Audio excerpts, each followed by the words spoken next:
Muito bem, atendendo a orientação aqui da Jovem Pan, da Rede Jovem Pan, nós do programa Pânico ficaremos fora do ar durante esse período. Mas é claro, você continua com a prestação de serviço e com o jornalismo da Rede Jovem Pan. A gente volta a qualquer momento. Muito obrigado e continue ligado.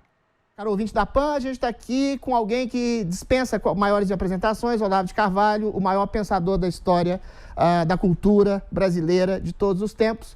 Um grande polemista, um grande homem, uma grande referência para nós todos. Professor, muito boa tarde. Boa tarde, tudo bem aí? Tudo perfeito, querido. Professor, eu vou começar por um assunto na pauta da onda do dia. A gente recebeu agora essa notícia de uma pandemia de coronavírus e parece que até o ministro do Bolsonaro está infectado e está uma celeuma mundial muito grande. O escritor Yuval Harari, que o senhor conhece bem, diz que problemas globais como o coronavírus devem ser resolvidos globalmente, que a gente tem que fazer uma cointegração entre autoridades e países. Esse seria um ponto, o coronavírus seria um ponto positivo para o globalismo, professor Olavo? Olha, é claro que é. Qualquer problema que se anuncie de dimensões mundiais, o pessoal já começa a clamar por soluções mundiais, é pela articulação dos vários poderes num suprapoder global. Isso é uma coisa tão óbvia, né? E além disso, o raciocínio é falso. Quem diz que por um problema está estendido no mundo inteiro requer uma solução global? Isso aí, obviamente, não existe. Essa é a mesma coisa que diz, olha, se tem, digamos, 80 mil infectados por uma doença, ou nós tratamos de todos eles, ou nós não tratamos de nenhum. É um absurdo, você tem que tratar de um por um. Né? Problemas globais existem, soluções globais é uma expressão que não quer dizer nada, nada. Solução é sempre de coisa concreta, um por um. Perfeito.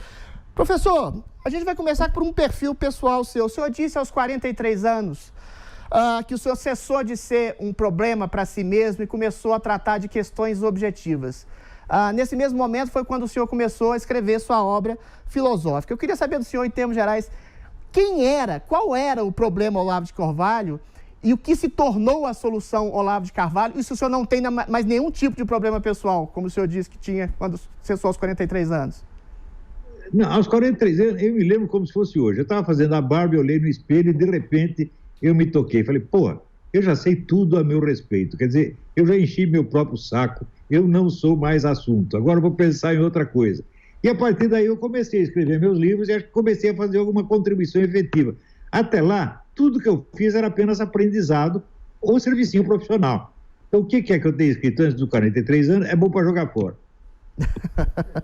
Professor, o senhor disse que o senhor teve uma vida de merda na juventude e que o senhor poderia muito bem ter sucumbido ao ressentimento. E a gente percebe pelas redes sociais, pelos movimentos identitários de esquerda, que o ressentimento virou uma bandeira, como se fosse uma vingança por exclusão social, por o sujeito ter broxado, ter sido rejeitado. Que lição o senhor passaria para essas pessoas que ficam carcomendo o tempo inteiro o próprio ressentimento como uma forma de vingança a uma vida que é uma merda para todo mundo? Você tem que parar de frescura, porra. Porque eu percebi o seguinte, de fato, a minha vida na infância e na juventude foi uma merda indescritível. Eu vejo o Lula, né, chorando, a minha infância de garoto pobre do Nordeste, a minha infância foi muito pior que a dele, eu não estou aqui chorando de coisa nenhuma, estou gratíssimo, estou contente, estou contente que aquela merda acabou, minha vida agora melhorou. Agora o cara chega à presidência da República e ainda está chorando por causa da infância no Nordeste. Eu lembro da governadora do Rio, a Benedita, a mesma coisa, ela já era governadora e ela... Não, eu sou uma doméstica, caralho, mulher, você é governadora, acorda, mulher, né? E também eu não sou mais um garoto coitadinho, eu sou um homem realizado, feliz, não tenho nada para reclamar de ninguém. Agora, é claro que tem um monte de gente tentando me destruir. Toda semana eles escrevem um monte de coisa e dizem, é o fim do Olavo de Carvalho. 3 meses depois já mudaram de assunto e o Olavo de Carvalho continua aí, né? Livre, leve e solto. Ou seja, você vê mais... uma massa de má intenção do que uma coisa efetiva. Mas, ainda nesse tema, professor, o senhor não acha que esse vitimismo... Da onde surgiu esse vitimismo? Nasceu de uma coisa realmente de marxismo cultural, de esquerda identitária? Porque o que a gente percebe é o seguinte, o sujeito se coloca no lugar de vítima para fuder, para esmagar o outro, sem sofrer represália, porque o sujeito é a vítima preferencial. Eu sou negro, eu sou mulher, eu sou trans, eu sou qualquer coisa. A gente até viu recentemente, numa matéria da Rede Globo, uma transexual ser alçada ao posto de vítima preferencial quando ela era uma estupradora e assassina de crianças, mas porque era trans, era abandonada, segundo uma matéria que foi totalmente deturpada por falta de informação ou leniência. Da onde nasce estruturalmente esse vitimismo social de que a gente sofre hoje? Olha, agora que apareceu a história inteira do cidadão, quando ele tinha 12 anos, ele já estuprou um garoto de 3. Daí a família do garoto queria matá-lo e ele fugiu. Ele já está fazendo coisa desde essa época, o cara é um monstro, né? E dizer, não, é transexual. Peraí, estupro, que eu saiba, não é um crime típico de transexual. Ao contrário, o transexual tende mais a sofrer estupro. Então ficar tratando e dizer, não, ele foi abandonado pela família por ser transexual. O quê? Quer dizer, o pior que ele fez na vida foi ser transexual. Que loucura é essa? Né? O fato de ser transexual não tem nada a ver com a história. O cara é um filho da puta, é um monstro. Né? Tem que ser trancafiado lá e nunca mais ninguém falar com ele. Agora, ninguém está com dó da mãe, que há 10 anos não vê o filho, né? Essa que se foda, tem que ter dó, é do coitadinho lá. Mas isso é a cabeça do Drauzio Balela, é assim mesmo. Eu não acredito numa palavra que esse sujeito diz. Eu não daria o meu cachorro para ele tratar, pô. Mas essa mudança, professor, de estrutural, de um marxismo de oprimidos, de proletariado e burguesia, isso começou a mudar quando? Que se colocou como novos oprimidos, os negros, as mulheres, os gays. De que maneira começou a fazer essa mudança estrutural desses novos oprimidos preferenciais? A história é muito comprida, e até eu já escrevi metade de um livro a respeito. O livro chama-se A Marcha dos Abismos, que é a transformação profunda da esquerda a partir dos anos 60. Na verdade, todas as ideias que apareceram nos anos 60 vinham sendo discutidas desde o começo do século XX. Isso é importante. Os anos 60 não foram uma novidade, apenas novidade foi a publicação daquilo. Mas todas as ideias que começaram a circular nessa época já circulavam em círculos de intelectuais desde o início do século. Algumas dessas ideias, entre as mais importantes e influentes, se resume na ideia de trocar a revolução proletária pela revolução dos oprimidos em geral. O proletário é oprimido economicamente. Eles passaram a lidar, vamos dizer, com uma ideia mais geral de opressão que se refere a toda e qualquer incomodidade que alguém sinta por qualquer motivo, e todas as incomodidades começam a ter um culpado. E o culpado é o sistema de opressão. Ou seja, não se trata mais da relação econômica, mas daquilo que o Michel Foucault dava com relações de poder. Em todo lugar existe uma relação de poder e alguém está fudendo com a vida de alguém. Tá certo? E isso é a ideia geral de oprimidos. Ora, quando lançaram isso, a Revolução Proletária acabou. E aparece a revolta geral dos oprimidos. Ora, essa revolta geral dos oprimidos só é possível no regime capitalista. No regime socialista, não. Ou seja, o pessoal frankfurtiano fudeu com a Revolução Proletária. Não é isso? E criaram essa pseudo-revolta que só fortalece o capitalismo internacional. Quem financia esses movimentos todos? Né? Feminista, gaysista, negrista, tudo. Fundação Rockefeller, Jorge Soros, é o grande capital internacional. Ou seja, os grandes capitalistas perceberam que havia nessa ideia da dialética negativa da escola de Frankfurt uma coisa enormemente vantajosa para eles. Eles começaram a financiar a coisa porque era bom para eles.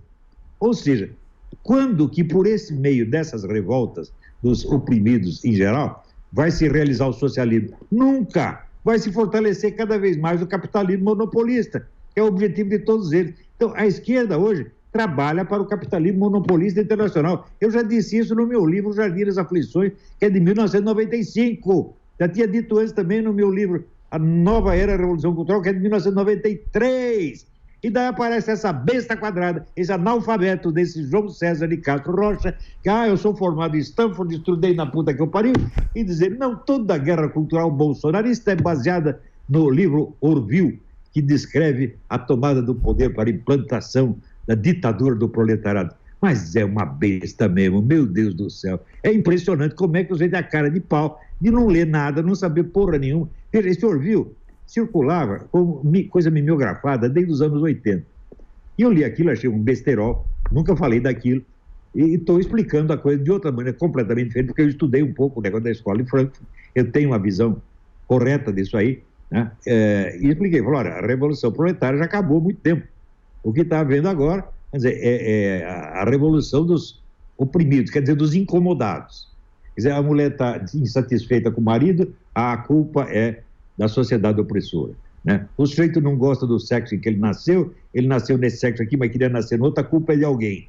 Tudo tem culpado, nada mais acontece por acaso ou por meios naturais. Tudo tem um culpado e nós temos que ficar sempre revoltados contra os culpados. Quando que se pode fazer uma revolução socialista com base nisso? Nunca. Só se pode transformar o capitalismo num inferno, onde o capitalismo, assim, tudo é ruim para todo mundo, exceto para quem? Para os capitalistas que estão promovendo esta coisa.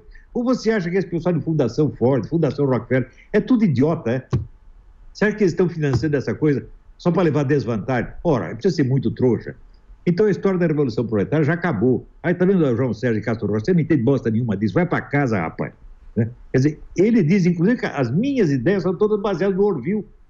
Ah, vai, pô, puta que pariu.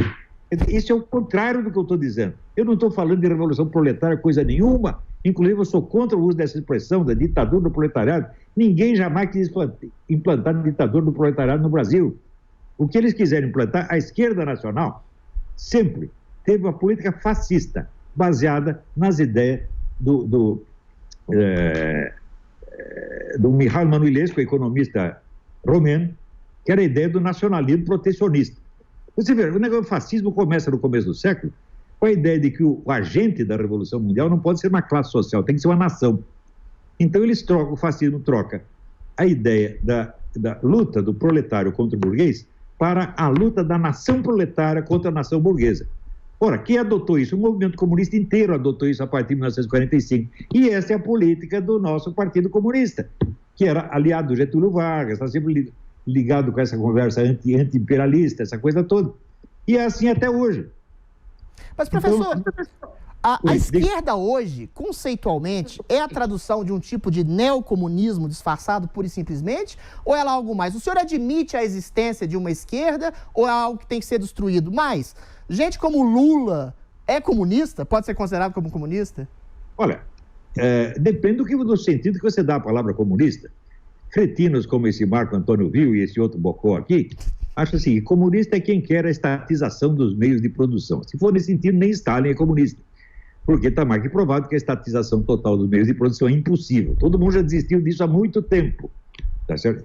Então, comunista, para mim, é aquele cara que participa do aparato comunista, que colabora com ele de algum modo. As ideias dele não interessam. Ideia só interessa quando se trata do intelectual. Agora pega um Lula, as ideias do Lula interessam? Não, interessa a articulação dele no esquema de poder comunista. Então, nesse sentido, ele é comunista. Doutrinalmente, você acha que ele tem alguma doutrina na cabeça? Não tem nenhuma. Tá certo? Mas quem não tem prática de estudo dessa coisa, confunde e acha que comunismo é uma ideologia. Comunismo não é uma ideologia, comunismo é uma organização, uma macro-organização. Na verdade, a maior organização política que já existiu no mundo. E a única que existe de maneira ininterrupta há mais de um século e meio. Então, essa macro-organização, ela tem 1000 ideologias no meio. O discurso ideológico comunista já mudou tanto, você tem ideia. Marx dizia que a posição social do sujeito determina a ideologia dele. Passados 170 anos, o grande teórico atual do movimento comunista, Ernesto Laclau, diz o seguinte: a propaganda comunista cria a classe que ela dirá representar. Isso é exatamente o oposto. Você está entendendo? Quer dizer, uma ideologia, um movimento que muda de ideologia 180 graus, que vira ao contrário do que era no começo, é claro que não pode ser caracterizada pela sua identidade ideológica, mas é pela sua identidade organizacional. Tanto o cara que tem uma dessas ideias como que tem a ideia contrária, estão ambos colaborando para a mesma finalidade, que é o quê? A expansão do poder mundial. No começo eles dizem que é contra o capitalismo, agora está aliado ao megacapitalismo, está aliado ao capitalismo monopolista, mas a luta é a mesma. Eles querem o poder mundial de qualquer jeito, porra. Perfeito. Então, o que os caracteriza é a luta pelo poder mundial e não a ideologia. Perfeito. Professor, o senhor, falando ainda nesse assunto, praticamente sozinho, percebeu uma hegemonia de um pensamento único, de esquerda, progressista, de ver o mundo, não só no Brasil, como no mundo. E o que aconteceu para ter chegado a esse tipo de homogeneização do pensamento nacional a ponto de todos os jornalistas, todos os políticos, quase todas as instituições serem praticamente unicamente de esquerda, nas universidades, na mídia, na classe artística. O que levou a esse estado de coisas, professor? Você veja, a partir do golpe militar de 64, os militares começaram a combater os comunistas no campo militar, que é o deles. Você combater as guerrilhas. E nem perceberam o que estava acontecendo na esfera cultural. Até o governo cedeu espaço nas universidades para eles, a famosa teoria da panela de pressão. Não pode tampar todos os buracos, tem que deixar um buraquinho para escapar a pressão. E o buraquinho foi as universidades e a mídia. Os comunistas tomaram integralmente as universidades e a mídia. O governo militar, inteligente como ele só, decretou que os jornalistas tinham que todos ser sindicalizados. Quem fez campanha de sindicalização? O Partido Comunista. Como é que eu sei? Olha, eu estava lá, eu colaborei, eu sindicalizei um monte de gente. Sindicalizava o negro, já fazia a ficha ideológica dele. Teve gente que eu meti, não só na sindicalização, mas no movimento comunista, e que depois morreu na guerrilha. Meu caríssimo amigo Sérgio Sister, eu botei ele nessa porra e ele morreu na guerrilha, pô. Eu sou culpado disso. Então, eu estou até hoje tentando limpar a cagada que eu fiz nos anos 60. Porque eu tenho vergonha na minha cara, tá entendendo? Eu não sou santo, eu conheço meus pecados e estou tentando limpar um pouquinho enquanto dá tempo. Agora, esses caras não. Eles fazem isso e ainda ficam chorando, choramingando, como se eles fossem apenas vítimas da maldade alheia. Está lá o Lula, né? Quando eu era feliz, né, jovem, eu era feliz, eu estava lá enrabando as cabritas, depois acabou, não me deixam mais comer cabritas, né, e está chorando, né? Que coisa mais grotesca, né? Professor, o senhor acertou, de várias previsões que o senhor acertou, que o primeiro candidato à presidência que se dissesse de direita e conservador levaria a eleição. Pois bem, em que medida o senhor se sente responsável pela eleição do Bolsonaro? Em que medida o senhor está satisfeito com esse governo? Responsável não. Eu tentei ajudar no que podia. Acho que ajudei um pouquinho. Né? Isso, o próprio presidente reconheceu que alguma ajuda eu dei. Por que eu disse isso? Porque durante meio século, toda ideia de direita foi excluída da mídia, das universidades, do debate público. Por exemplo, me cite uma tese universitária anticomunista aprovada, já não digo aprovada, mas aceita para exame em qualquer universidade brasileira, desde os anos 60 até agora. Não tem nenhuma. Foi tudo proibido. Eles fecharam, tamparam a boca do adversário 100%. Poucos jornalistas conservadores que ainda havia no jornalismo brasileiro foram todos sendo excluídos, um por um. Gustavo Corsão, Meira Pena, né, o Lenildo Tabosa Pessoa, um por um foram sendo cortados. No fim, ficou só o pessoal da esquerda. Às vezes eles deixavam um da direita para dar impressão de democrata. Eles usaram a mim como isso. Né? Quando o Roberto Campos estava ficando velhinho, estava doente, eles falaram, não, nós temos que botar um direitista. Isso foi confessado pelo Luiz Garcia, que era o diretor de redação do Globo, que havia mais de 100 articulistas de esquerda. Tem que ter um de direita para não dar na vista. E me chamaram, eu como estava precisando de dinheiro, aceitei aquela merda. Né?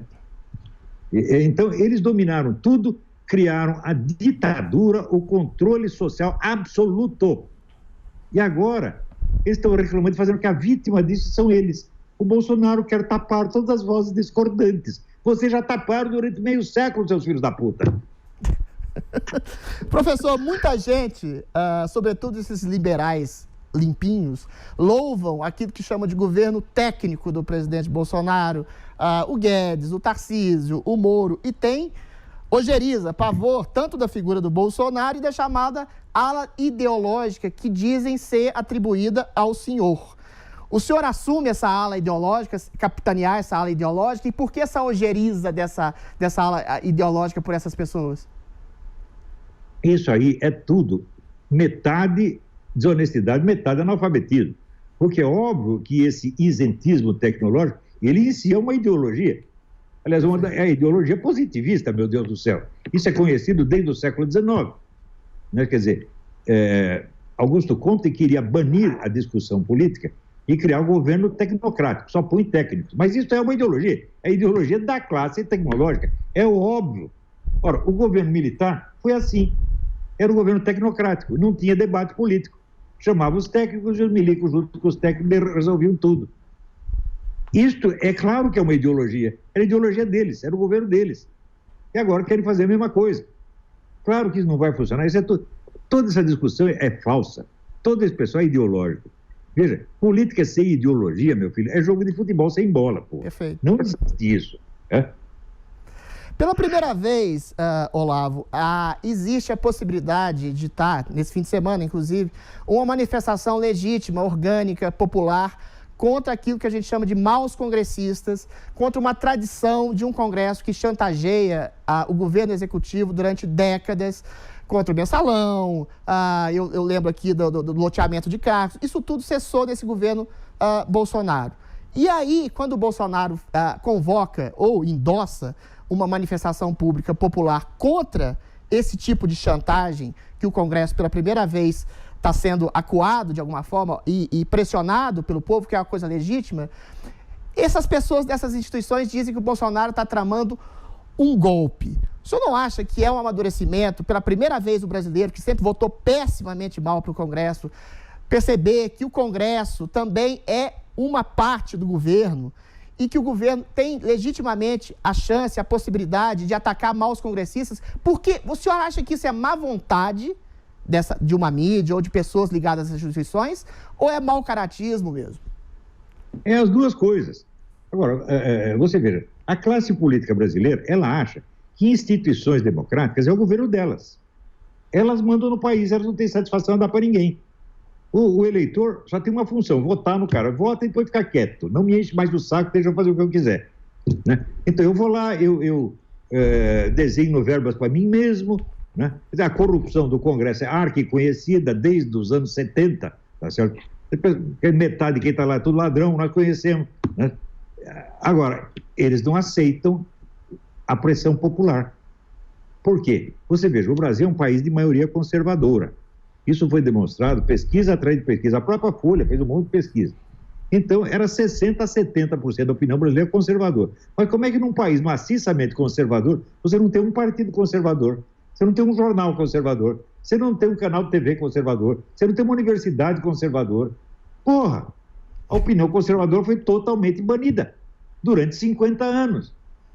E o primeiro que ousou representá-la foi o Bolsonaro. E aí se cumpriu a profecia que eu tinha feito. O primeiro que ousar falar a linguagem conservadora estará falando a linguagem do povo e vencerá qualquer eleição nesse país. Ele venceu. Foi o primeiro que teve coragem, porque antigamente só tinha...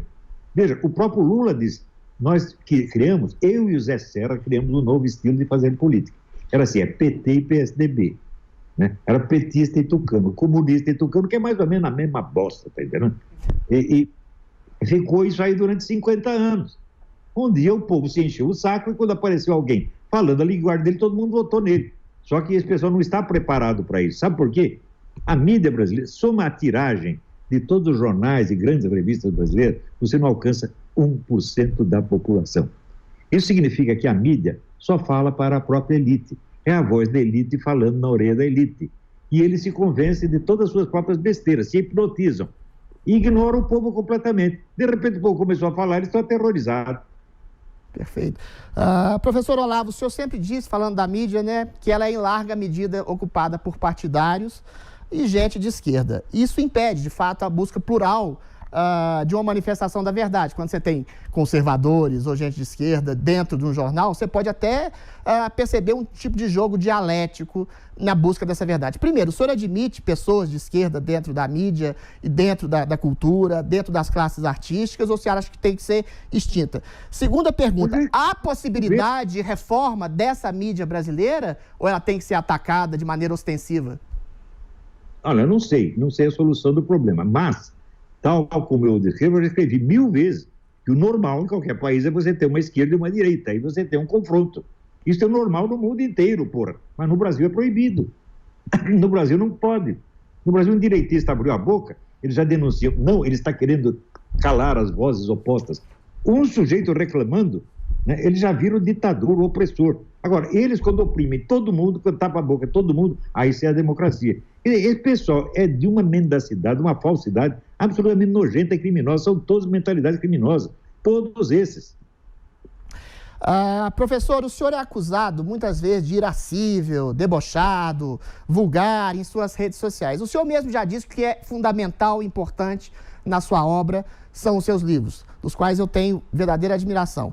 Mas o senhor acha que o senhor não pode fazer essa dissociação entre a sua persona virtual e a sua obra filosófica, a grandiosidade que ela tem? O senhor não acha que cria exatamente a possibilidade de ficar para a história a figura debochada e eventualmente vulgar e incisiva que o senhor tem? E queria perguntar uma segunda coisa. O senhor faz isso de propósito para se comunicar de maneira mais popular com a população? Olha, é o seguinte, eu vivi os anos 60, o tempo do Woodstock, quando começou a liberação sexual, essa porra toda. É incrível que, decorridos quase 70 anos, né, os próceres, os líderes da revolução sexual, ficam chocadinhos quando ouvem a palavra cu.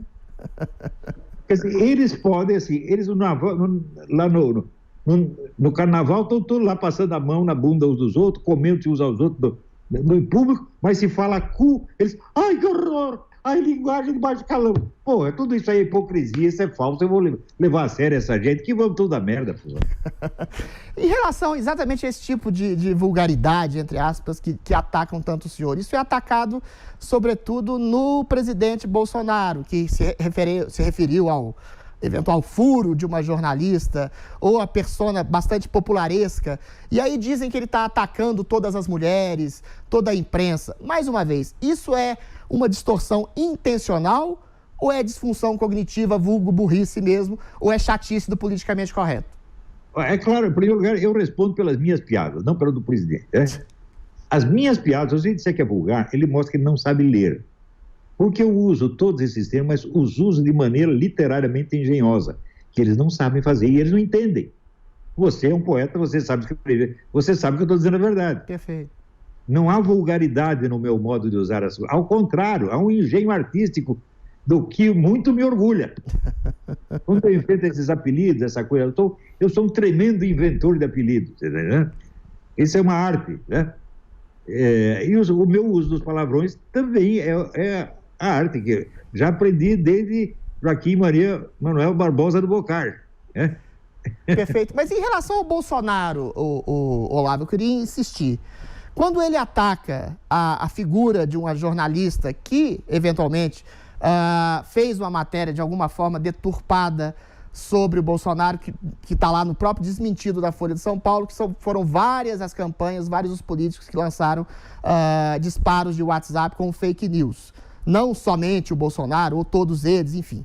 E aí ele ataca de maneira que é considerada grosseira, o furo da mulher, faz um trocadilho, e aí a imprensa redargue dizendo que ele está fazendo um ataque a todo o jornalismo brasileiro, quando o jornalismo brasileiro, na figura da Patrícia, errou fundamentalmente. A que o senhor atribui isso? A uma má intenção ou uma burrice, como o senhor já disse?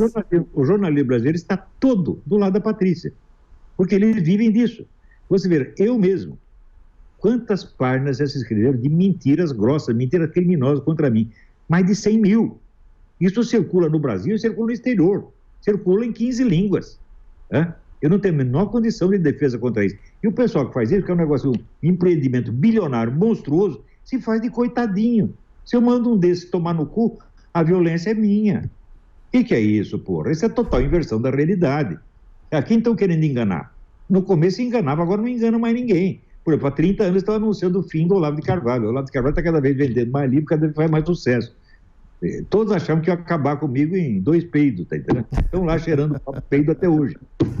Professor, a gente vive num clima, mais uma vez, muito polarizado, de muita raiva, ressentimento, ódio, intolerância, e muitos acusam o senhor de alguma forma, disseminar isso nos seus comentários beligerantes. O senhor disse, respondendo a isso, uma vez na entrevista do meu querido amigo Pedro Bial, que não há ódio suficiente contra comunistas.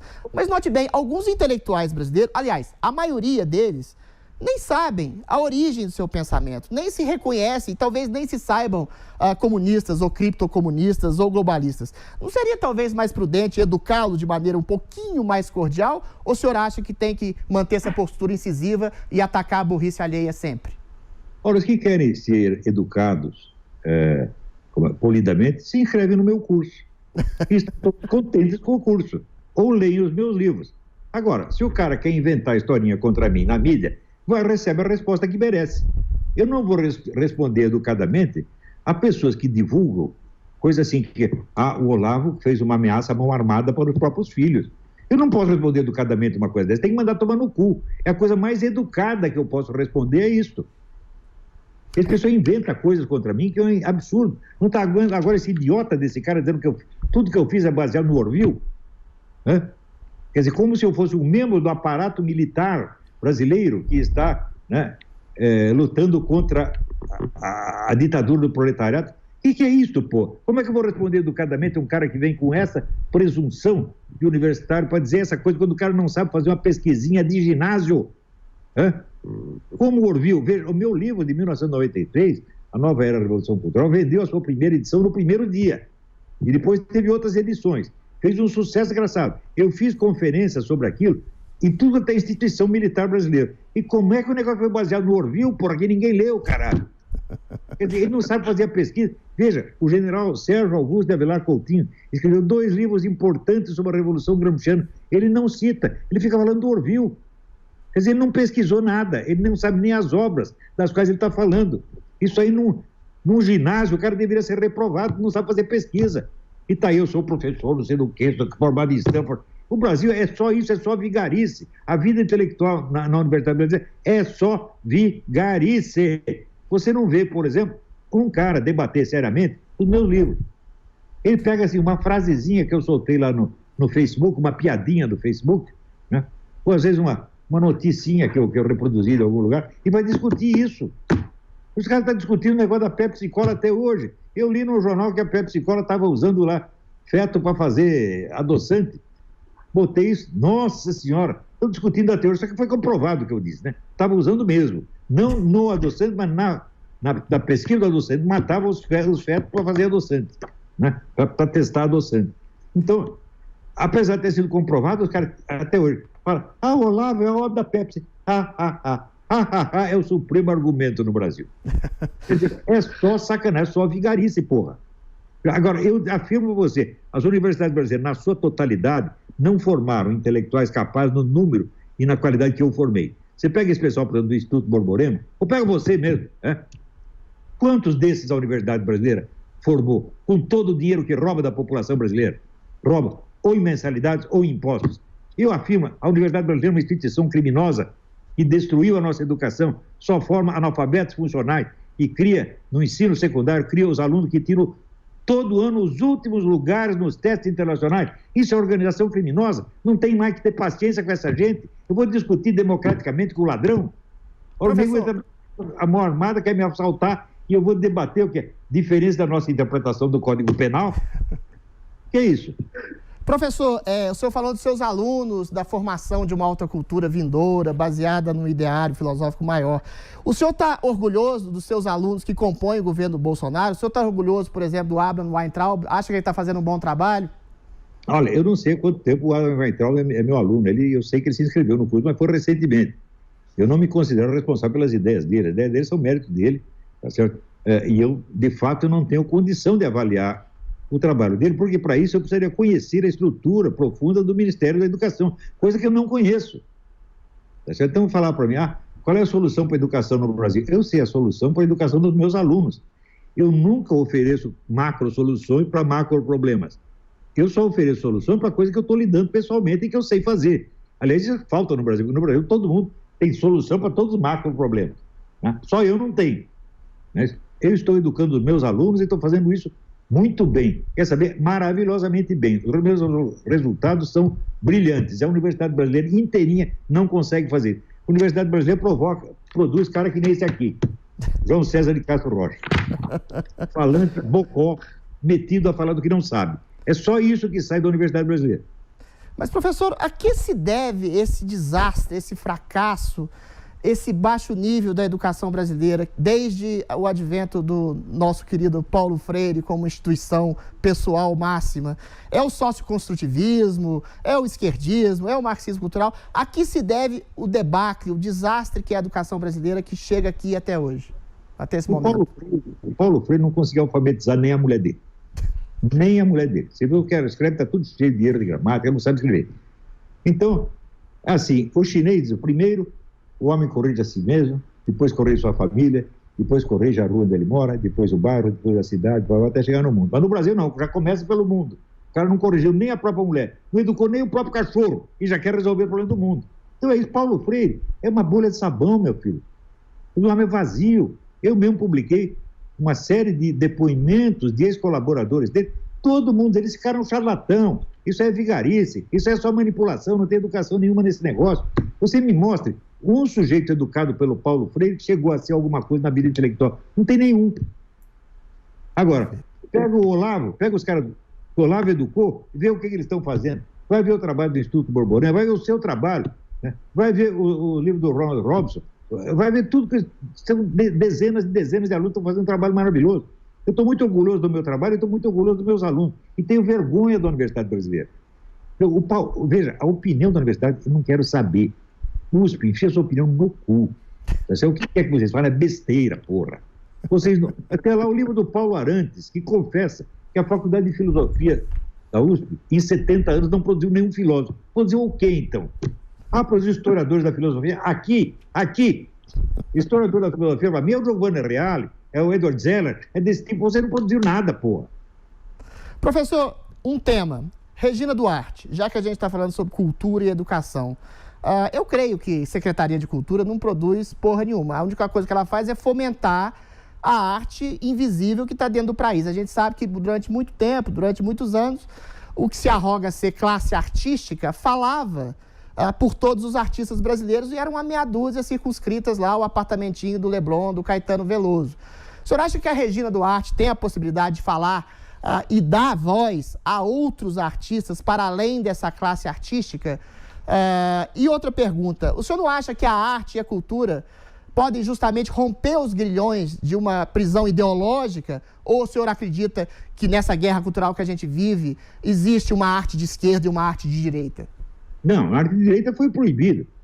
Não é possível você fazer nada que desagrade os donos do pedaço.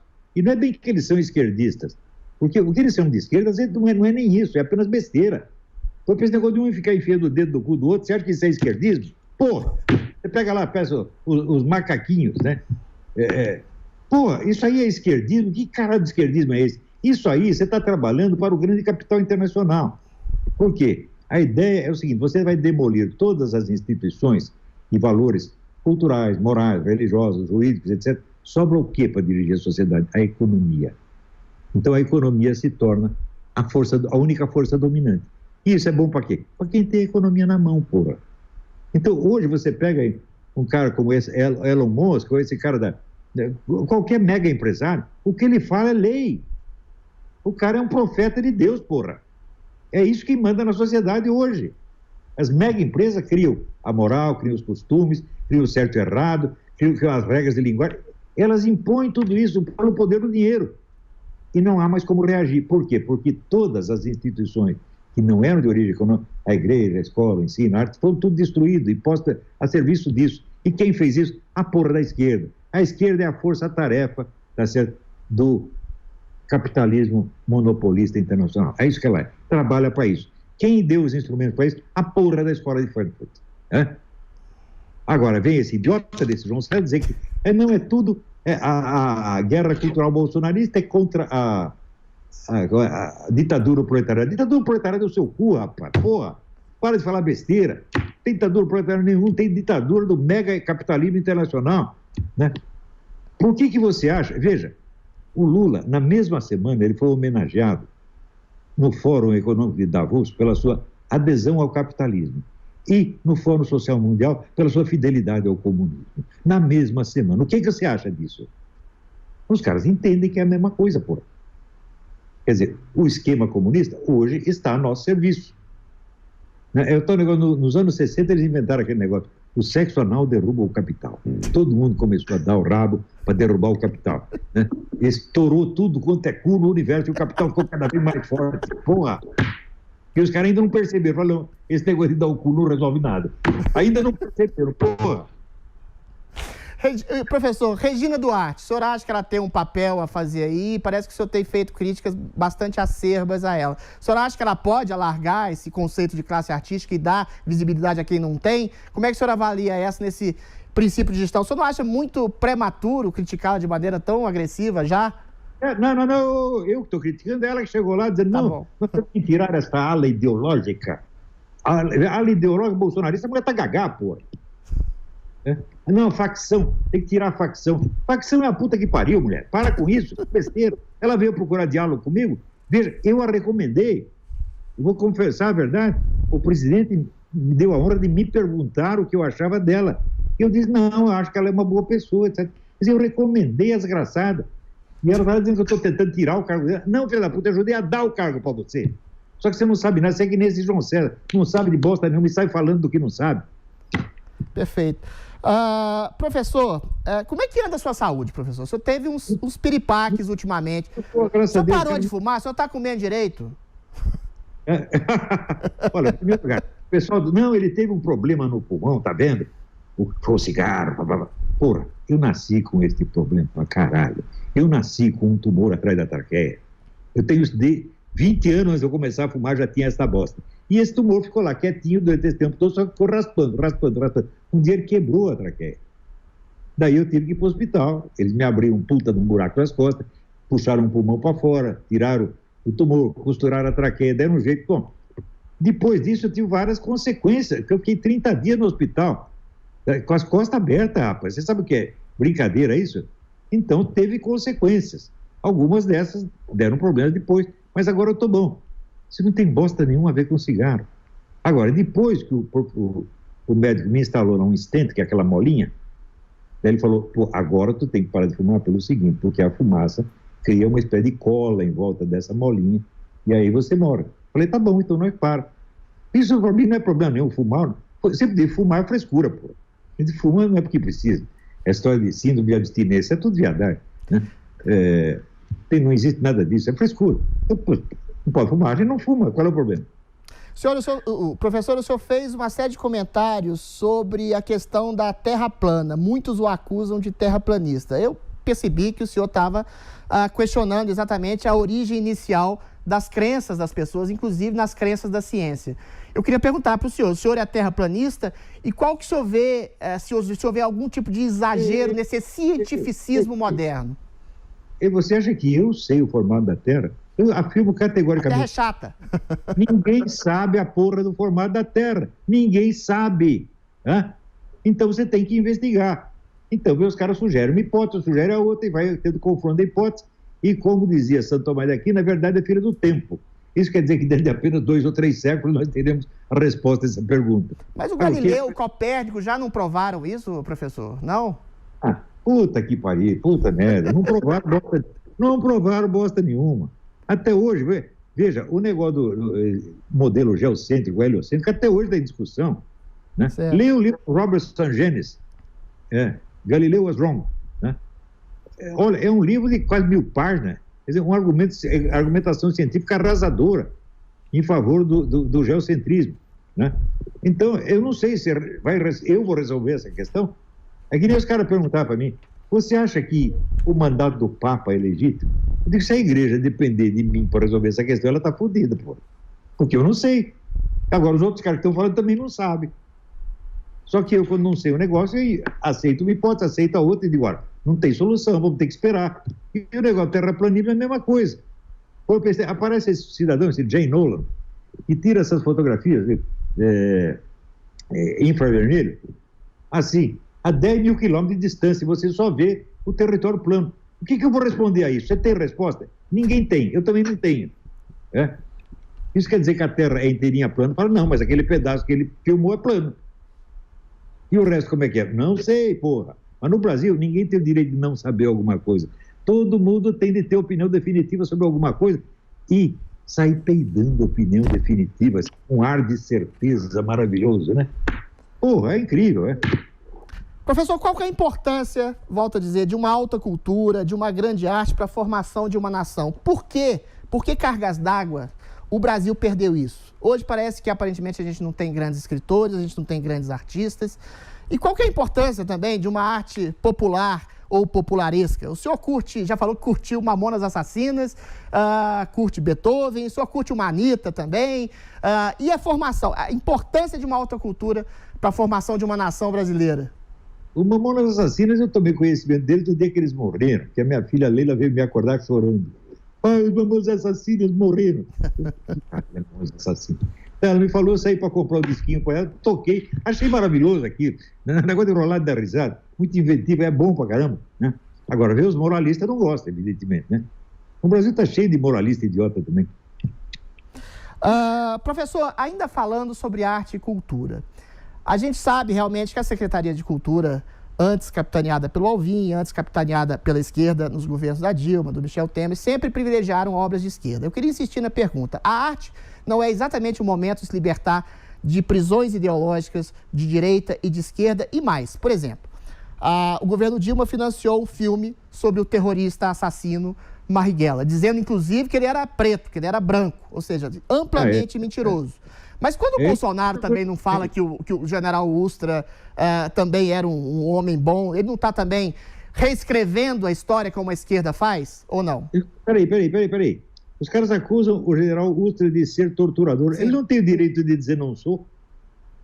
Hã? Quer dizer, você defender o direito que o cara tem de se defender é você fazer apologia da tortura? Quer dizer, por exemplo, se um sujeito é acusado de ter roubado um banco, ele diz, não roubei. Você defende o direito dele se defender. Você está fazendo apologia do roubo de banco? Sim. A mídia brasileira inteira faz isso. Agora, deixa o general Ustra se defender, cara. Se ele diz que não foi, então significa o seguinte, a questão ainda está em discussão, porque ele não foi condenado como torturador. Isso é importantíssimo. Ele foi condenado como diretor de um órgão onde houve tortura. Ninguém diz que ele foi o culpado da tortura. Ele teve uma condenação civil, nunca uma condenação criminal.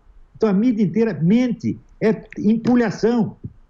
Quer dizer, você é condenado a pagar uma indenização por quê? Alguém na sua repartição fez alguma bosta lá. Você não é o culpado, você não é o autor do crime, você é responsável. Então você paga a indenização.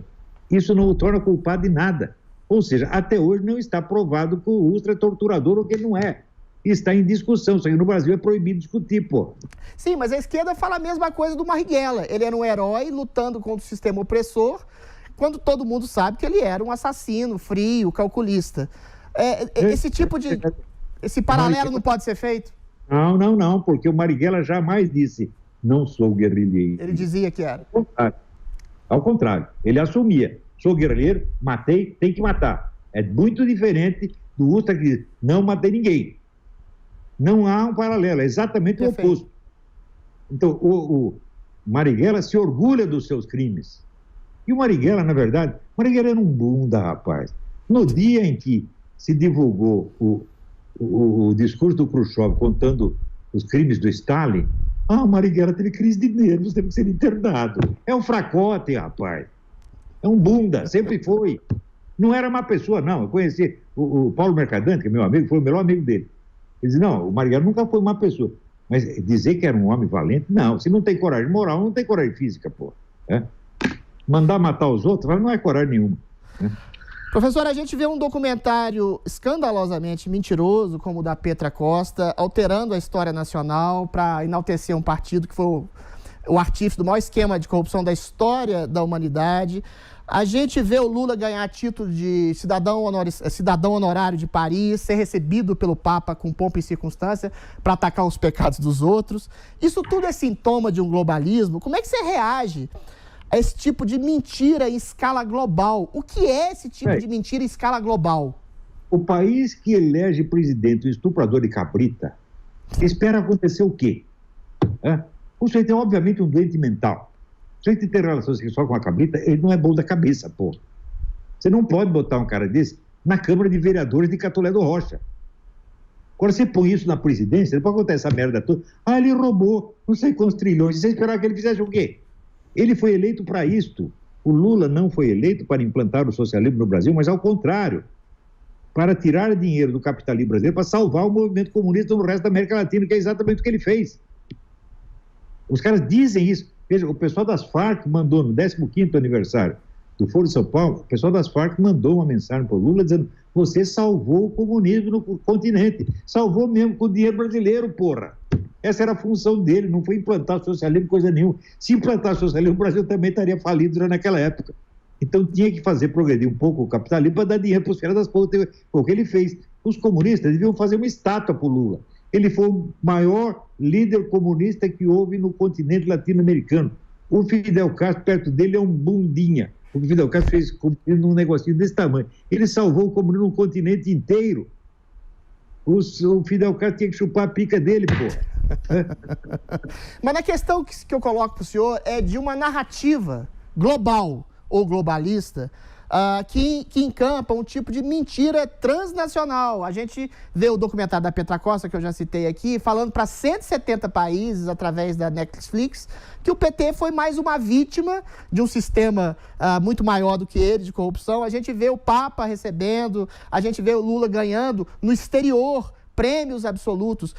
O que explica essa assimilação no mundo, no exterior, a bandidos? Eu vou lhe dizer uma coisa. A KGB foi a maior organização de qualquer tipo que já existiu no mundo. O orçamento da KGB é tão grande que o próprio Congresso soviético não sabia qual era o tamanho do orçamento da KGB. A KGB faz o que quer. Você vê, aqui no Brasil, até hoje o pessoal fala, os americanos interferiram no golpe de 64 e não dão o nome de um único agente da CIA lotado no Brasil na época.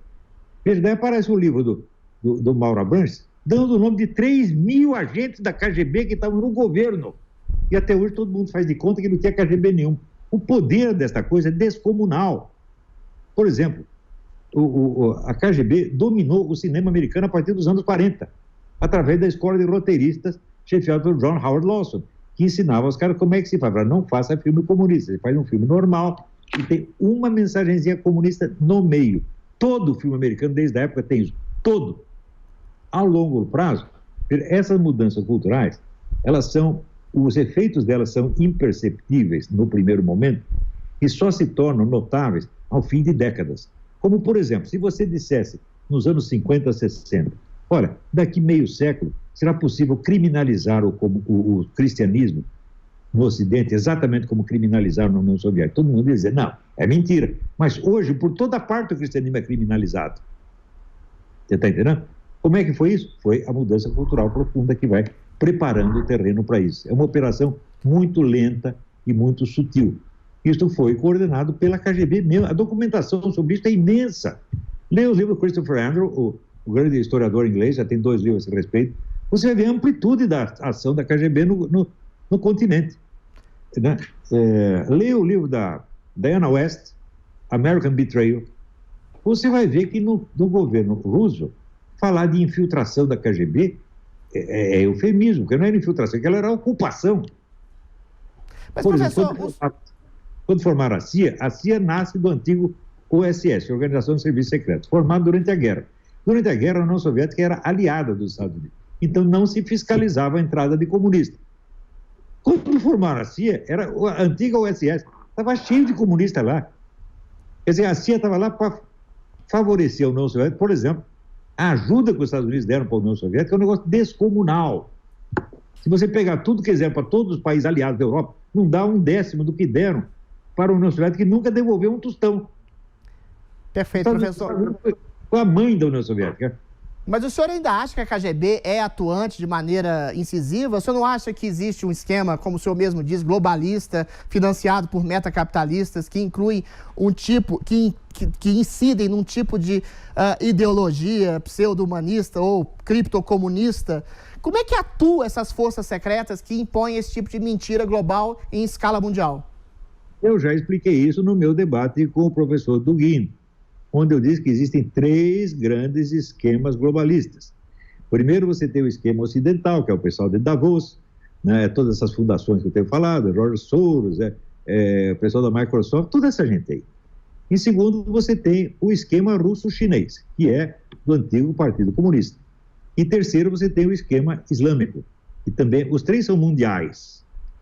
A relação entre eles é enormemente ambígua, porque às vezes eles se aliam, às vezes se combatem, às vezes falam bem, às vezes falam mal, mas é o globalismo em última análise, tá certo? Então, por exemplo, se você pegar esse esquema russo-chinês, outro dia mesmo estava a Rússia tentando dominar o esquema de Davos. Quer dizer, ela se infiltra no esquema ocidental e começa a dominá-lo. Quer dizer, o esquema que era inimigo ou concorrente, de repente se torna o esquema dela. Isso aí muda toda semana, meu filho. Eu não posso dizer, está assim ou está assado. A gente, quando recebe as informações, já com algum atraso. Você acaba entendendo o que aconteceu, mas acaba entendendo com atraso. Tá certo? Então, esse esquema globalista, ele no fundo, ele é o mesmo. Tá entendendo? Mas ele tem essas 3 nuances. Né? Perfeito. Professor, uma pergunta direta. Qual é a sua influência direta no governo Bolsonaro? Nenhuma. Mas e os seus alunos lá, professor? Escuta, o que eu disse para os meus alunos no começo do governo? Saiam do governo. Foi isso que eu disse. Muitos saíram, 2 ou 3 ficaram. Sabe quando eles me perguntam o que fazer? Nunca. Eles fazem a coisa do jeito da cabeça deles. Agora, o pessoal da mídia imagina o seguinte, que isso aqui é um grupo político, que eu estou louco para infiltrar meus alunos no governo e dominar o governo por dentro. Isto é fantasia. Por quê? Porque cada jornalista desse país, ele quer ser o guru de um governo. Como ele não é, ele imagina que eu sou e fica com inveja de mim. Estão invejando uma coisa que eu não tenho. Não quero ter. E se alguém me der, eu mando enfiar no cu. Eu não quero isso, porra. Eu estou criando a futura cultura brasileira, futura alta cultura desse país. É isso que eu estou fazendo. Eu estou salvando a alta cultura desse país contra esses filhos das putas da universidade, todos eles, universidade, mídia, etc. Isso eu estou fazendo, está funcionando e vai funcionar cada vez mais. Agora, quem está no governo dele, o cara está no governo porque ele acha que ele precisa de emprego público, o problema é dele. Não tem nada a ver com isso. Agora, eu não quero emprego público para mim. Veja, o Bolsonaro me ofereceu 2 ministérios, eu aceitei, para não estar doido que eu vou aceitar isso. Né? Isso aí, ser ministro de qualquer coisa, para mim seria um inferno. Né? E os meus alunos eu aconselhei que saíssem. Os mais espertos saíram, os que ficaram foi porque precisavam do emprego. Vou fazer o quê? O senhor demitiria alguém do ministério hoje? O senhor demitiria alguém do ministério hoje? Todo mundo. Perfeito, professor. Professor, uma pergunta de cunho mais psicanalítico. Muitos dos que hoje erguem homenagem a Lula, ao PT, à esquerda, vendo tudo que aconteceu, o PT e Lula como artífices do maior esquema de corrupção da história da humanidade já registrado, um desastre, um fiasco absoluto. A gente vê Chico Buarque, Caetano Veloso, esses artistas, né, de média cultura, choramingando, atacando o Sérgio Moro, que é um herói nacional que pela primeira vez colocou na cadeia corruptos de colarinho. O senhor não faz uma leitura psicanalítica dessas pessoas no seguinte sentido: o senhor não acha que depois de 60, 70, 80 anos, que é a idade dessas pessoas que eu citei aqui, admitir que passou toda uma vida dedicada ao equívoco é um fardo muito grande? Segundo o nosso Senhor Jesus Cristo, dá para se arrepender no final da vida? Dá, né? Enfim. Espero que dê no último instante, porque ainda eles não se arrependeram. Agora, filho da puta, quando fica velho, vira um velho filho da puta. Ele não se regenera. A velhice não melhora ninguém. Eu, pelo menos, não. Eu só estou pior. Né? Então, agora, esse pessoal pensa o seguinte: eles retratam os anos 60 como fosse a luta de uma ditadura militar contra um grupinho de heróicos combatentes pela liberdade. Ora, esses combatentes pela liberdade eram os agentes locais de uma organização global imensamente mais poderosa do que o governo brasileiro e mais de 200 governos. O movimento comunista é mais poderoso que todos os países da América Latina. E esses caras trabalharam para isso. E só naquele período, que vamos dizer de 60 até 80, o movimento comunista internacional matou pelo menos 30 milhões de pessoas. Eram esses os caras que o governo militar perseguia.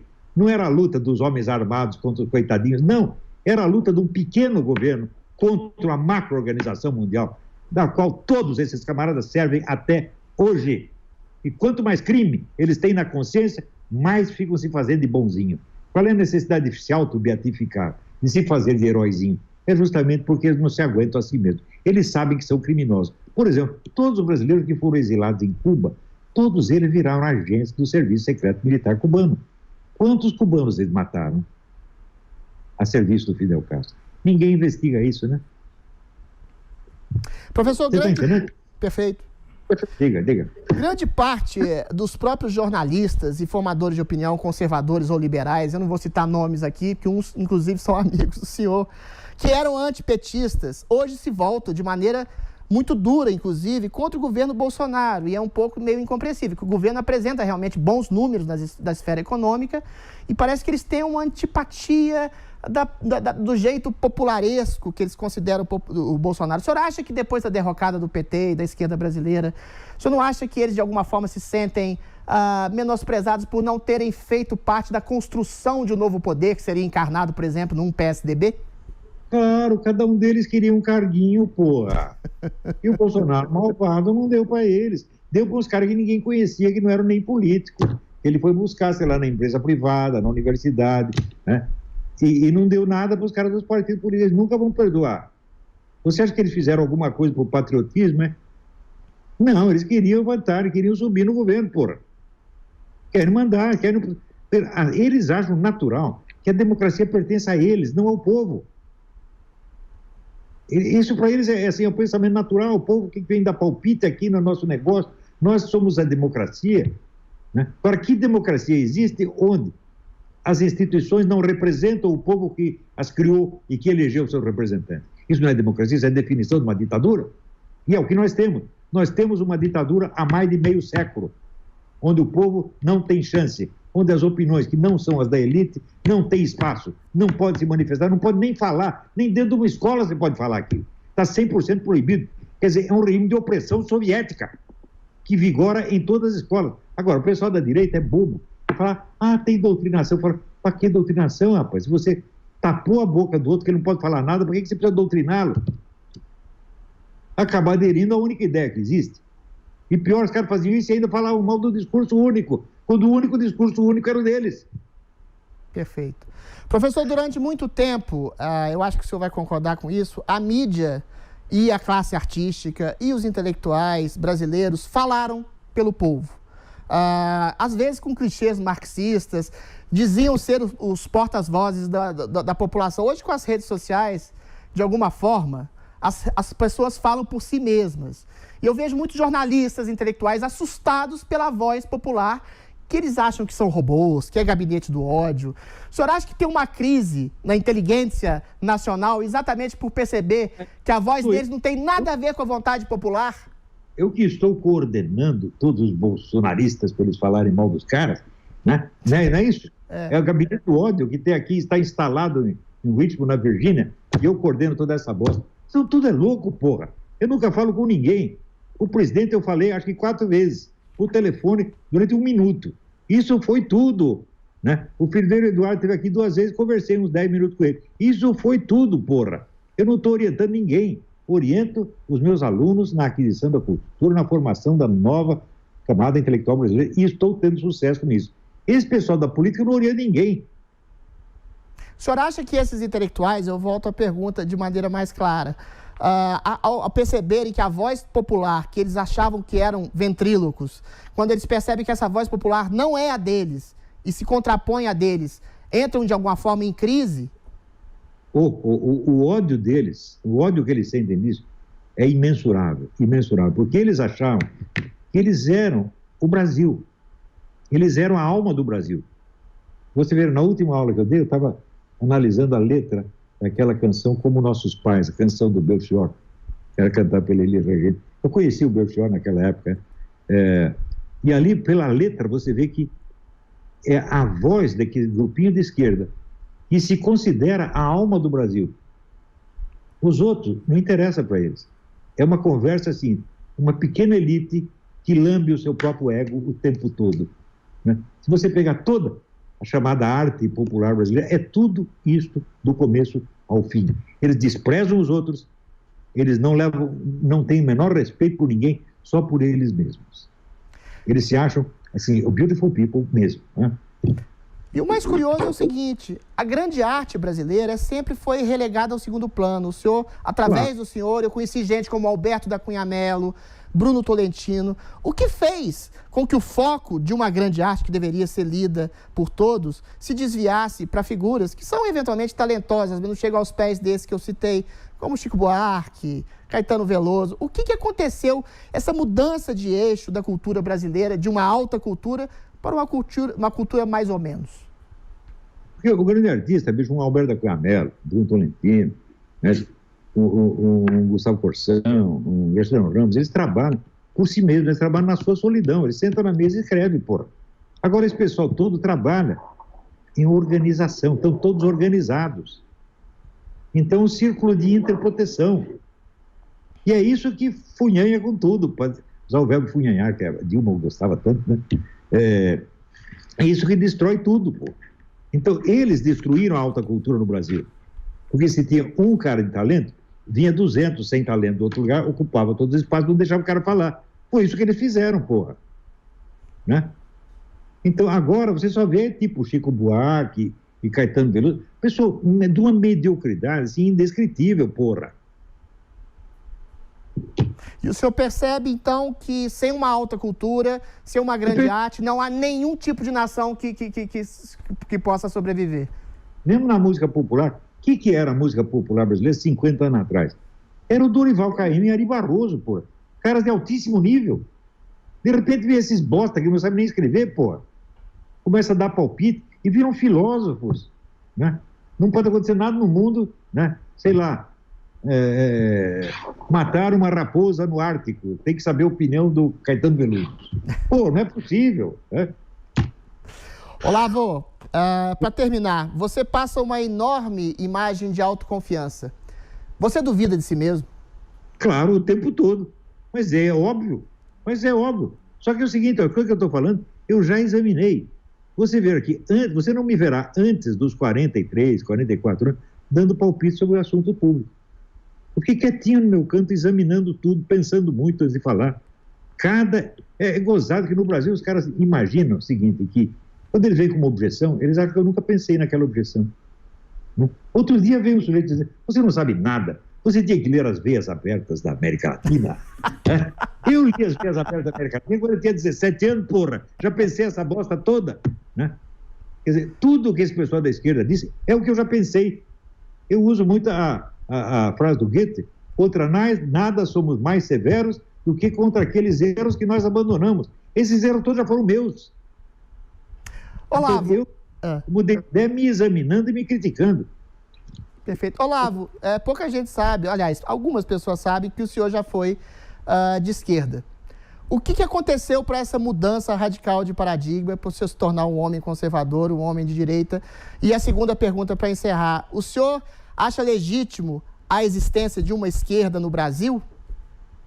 Ué, esquerda e direita tem que existir em tudo quanto é lugar. Mas tem que haver dentro de um quadro onde ambas aceitam as regras do jogo. Agora, no Brasil, a esquerda não aceita a regra do jogo, a única regra é dela. E quando o outro reclama alguma coisa, eles já o acusam de estar querendo destruir tudo. Não vê esse cara dizer, esse João César, que não o objetivo da guerra cultural bolsonarista é destruir toda a oposição. Eu falei, me mostre um que eles tenham destruído. Me mostre um cuja voz eles tenham tapado, não taparam ninguém. Não impediram ninguém de dizer nada. E não impede esse cara de dizer o que ele quer. Agora, vocês impediram todo mundo. Vocês taparam a voz da direita durante 50 anos, em tudo quanto é universidade, em tudo quanto é jornal, tudo quanto é revista, tudo quanto é estação de rádio. Criaram, vamos dizer, um sistema de censura e de controle social monstruoso. E agora, quando vê isso ser ameaçado, agora querem se fazer de vítimas. Né? Isso é a mesma coisa que o Lula dizer que as cabritas estupraram ele, pô. Queridíssimo, muitíssimo obrigado pela entrevista. Foi um prazer, foi uma honra gigantesca. Agradeço a todo mundo que prestigiou essa entrevista absolutamente especial com o professor, filósofo e grande pensador Olavo de Carvalho. Um abraço a todos.